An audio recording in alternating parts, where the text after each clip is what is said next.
৩৫ বছর পর উড়োজাহাজের ফিরে আসা একটি রহস্যময় কাহিনী।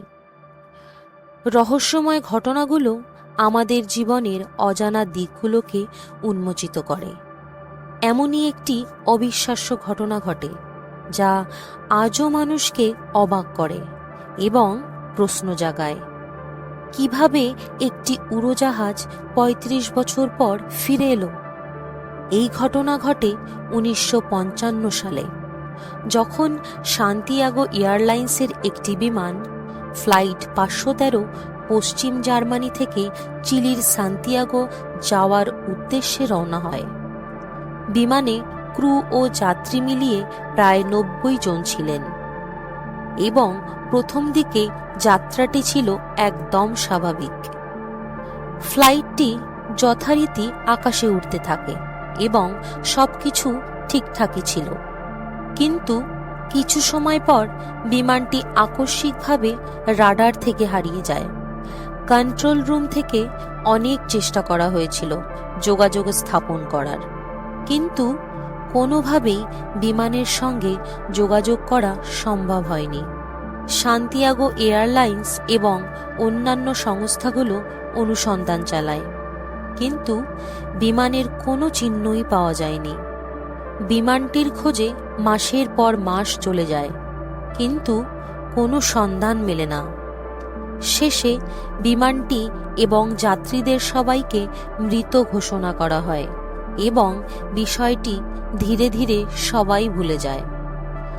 এই ঘটনা মানুষের কাছে একটি রহস্যময় গল্প হিসাবে রয়ে গিয়েছিল, কিন্তু ঠিক ৩৫ বছর পর ১৯৯০ সালে এক অবিশ্বাস্য ঘটনা ঘটে।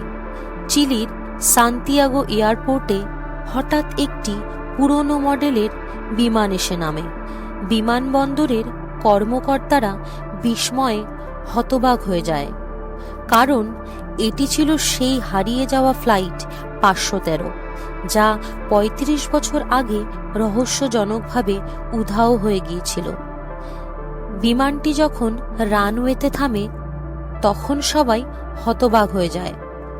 বিমানটির অবস্থাও আশ্চর্যজনকভাবে একেবারে নতুনের মতো ছিল। আরও বিস্ময়ের বিষয় হল, বিমানের ভেতরে থাকা যাত্রী এবং ক্রুরা সকলেই তাদের আসনে বসেছিলেন, কিন্তু আশ্চর্যের বিষয় ছিল তাদের মধ্যে কেউ জীবিত ছিলেন না।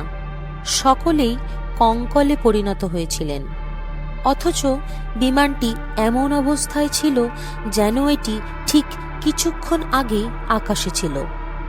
বিজ্ঞানী ও গবেষকরা ঘটনাস্থলে এসে বিমানটি পরীক্ষা করেন। তারা এই অদ্ভুত ঘটনার কারণ খুঁজতে থাকেন। প্রশ্ন উঠেছিল, কিভাবে একটি বিমান ৩৫ বছর ধরে উধাও থেকে আবার ফিরে এলো? কেউ কেউ মনে করেন বিমানটি হয়তো এক ধরনের টাইম লুপ বা সময়ের ফাঁদে পড়েছিল। আবার অনেকে বলেন এটি হয়তো একটি প্যারালাল ইউনিভার্স বা সমান্তরাল জগতের মধ্যে আটকে ছিল, যেখানে সময়ের ধারণা ভিন্ন হতে পারে। বিমানটির অবস্থা এবং যাত্রীদের কঙ্কলে পরিণত হওয়া বিষয়টি আজও একটি রহস্য হয়ে আছে। কিছু গবেষক বলেছেন হয়তো এটি একটি সময় ভ্রমণের উদাহরণ হতে পারে। তাদের মতে বিমানটি কোনোভাবে সময়ের সীমা অতিক্রম করে অন্য এক সময়ে প্রবেশ করেছিল এবং পরে আবার আমাদের সময় ফিরে এসেছে। যদিও এই তত্ত্বগুলোতে সুনির্দিষ্ট প্রমাণ নেই, তবুও মানুষ এটিকে অলৌকিক ঘটনা হিসাবে ধরে নিয়েছে। এই রহস্যময় ঘটনাটি আজও অমীমাংসিত রয়ে গেছে এবং মানুষের মনে প্রশ্ন জাগায়। ৩৫ বছর পর বিমানটি ফিরে এলেও এর প্রকৃত কারণ কেউ বের করতে পারেনি। এটি শুধু সাধারণ মানুষের কল্পনায় নয়, বরং বিজ্ঞানীদের গবেষণায়ও একটি বড় প্রশ্নচিহ্ন হিসাবে থেকে গেছে। বন্ধুরা, আমার ভিডিওটি যদি সকলের ভালো লাগে তাহলে প্লিজ একটা লাইক করে দিন। আর যদি রিয়েল স্টোরিটা ভালো লাগে তাহলে বন্ধুদের সাথে শেয়ার করো এবং আমার চ্যানেলটাকে সাবস্ক্রাইব করতে ভুলো না, আর পাশে থাকা বেল আইকনটাকেও টাচ করে দিও। আজকের মতো এখানেই শেষ করছি। আবার দেখা হবে নতুন কোনো রিয়েল স্টোরির সাথে। ভালো থেকো, সুস্থ থেকো বন্ধুরা।